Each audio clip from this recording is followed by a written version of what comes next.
কয়দিন যাবৎ ঢাকায় যেই পরিমাণ গরম পড়েছে আমরা ভাবতেছিলাম যে গরমের মাঝে কোথায় গিয়ে আরাম পাবো। তো অবশেষে কিন্তু খুঁজে খুঁজে বের করে ফেললাম যে ঢাকায় কোথায় কি আছে, আর ডিসাইড করে ফেললাম এই গরমের মাঝে ওয়াটার পার্কই বেস্ট। আর তাই চলে গিয়েছিলাম কেরানীগঞ্জের একটা ওয়াটার পার্কে। আর যারা বলেন আমার ফেসে এত দাগ কেন, এত সানবার্ন কেন, তাদেরকে বলি আমি যেই পরিমাণ ট্যুর করি সেই পরিমাণ আমার ফেসের যত্ন আমার নেওয়া হয় না, আর সেই জন্য আমার মুখের এই অবস্থা। আর সত্যি কথা বলতে আমি অনেক ভারী মেকআপ করি না, যার কারণে আপনারা এই সানটেন বা এই দাগগুলো দেখতে পান। এদিকে দেখতে দেখতে ওয়াটার পার্কে চলে আসছে, আর আমাদের জন্য দেখেন আগে থেকে সবাই ওয়েট করতেছিল, আমরাই লেট করে আসছি। সেখানে যাওয়ার পর সরাসরি টিকিট কাটতে চলে যায়। যেহেতু আজকে আমরা উইকেন্ড বাদে আসছি, ভাবছিলাম মানুষ হয়তোবা কম হবে, মানুষের ভিড়ও কম দেখতেছিলাম, তাই একটু ভালোও লাগতেছিল। এদিকে আমরা সবগুলো প্যাকেজ চেক করতে থাকি যে কোনটা নিব, আর অবশেষে আমরা স্টুডেন্ট প্যাকেজটা নেই। আমরা মূলত সুপার সেভার প্যাকেজটাই নিতে চেয়েছিলাম, কিন্তু ওনারা বললো যে ওনাদের এখানে নাকি কারেন্ট থাকে না, আর সেই ক্ষেত্রে দেখা যায় যে কারেন্টের যে রাইড গুলো আছে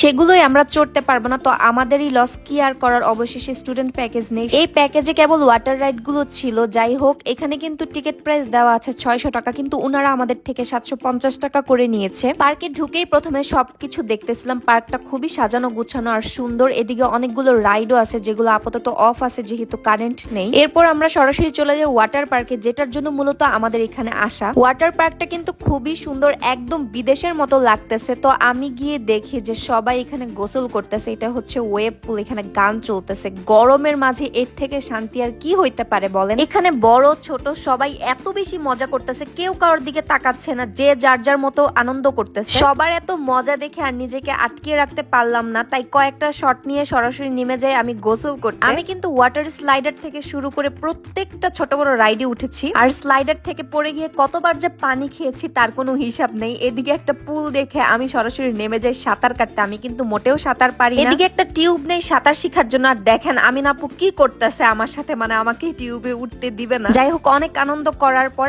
আমরা চেঞ্জ করে সরাসরি লাঞ্চ করার জন্য চলে যাই পার্কের ভিতর একটা রেস্টুরেন্টে। এই রেস্টুরেন্টে কিন্তু আমরা ওয়াটার পার্কে ঢোকার আগেই খাবার অর্ডার দিয়ে গিয়েছিলাম, আর এসে দেখি দেখেন আমাদের খাবার প্রস্তুত হয়ে গিয়েছে, সাথে সাথেই সার্ভ করে দিয়েছে ওনারা। আর এই খাবারটা কিন্তু প্যাকেজের সাথে ইনক্লুডেড। আপনি চাইলে এখানে মোরগ পোলাও নিতে পারেন। আমরা সবাই এখানে ফ্রাইড রাইস নিয়েছি, কারণ এই গরমের মাঝে মোরগ পোলাও আমার কাছে একদমই সুবিধার মনে হয়নি। খাবার শেষে এক কাপ কফি যেন না হলেই না। যাই হোক, আমরা সব শেষে চলে গিয়েছিলাম ডাইনোসর পার্কে। এই পার্কের এন্ট্রিও কিন্তু আমাদের জন্য ফ্রি, অর্থাৎ এটাও প্যাকেজের সাথে ইনক্লুডেড ছিল। পার্কে কিন্তু অনেক কিছুই ছিল দেখার মতো। আমি সবটা পার্ক ঘুরে দেখেছি, আর আমার কাছে সবকিছু মিলিয়ে অ্যাভারেজ লেগেছে। মানে যারা ডে লং ট্যুর করতে চান ঢাকার ভিতরে, তারা চাইলে এখানে আসতে পারেন। কিছু দূর আসতে একটা জিনিস আমার নজর কাড়ে, সেটা হচ্ছে এই কাঠের তৈরি রেডিমেড বাড়ি। এখানে মহিলাদের নামাজের স্থান আর ব্রেস্ট ফিডিং রুম রয়েছে। মহিলাদের জন্য এই সুব্যবস্থাগুলো আমি মনে করি প্রত্যেকটা পার্কেই থাকা উচিত, তাহলে অনেকেই স্বাচ্ছন্দ্যভাবে ঘুরতে পারবে। যাই হোক, সবকিছুই ঘুরে দেখা শেষ, এবার আমাদের বিদায়ের পালা। আমরা আরো কিছুক্ষণ থাকতাম, যেহেতু এখানে কারেন্ট নেই আর কোনো রাইডে উঠতে পারিনি, তাই আমার মনটা একটু খারাপ ছিল। আমরা যেহেতু ফ্যামিলি নিয়ে আসছি, তো আমরা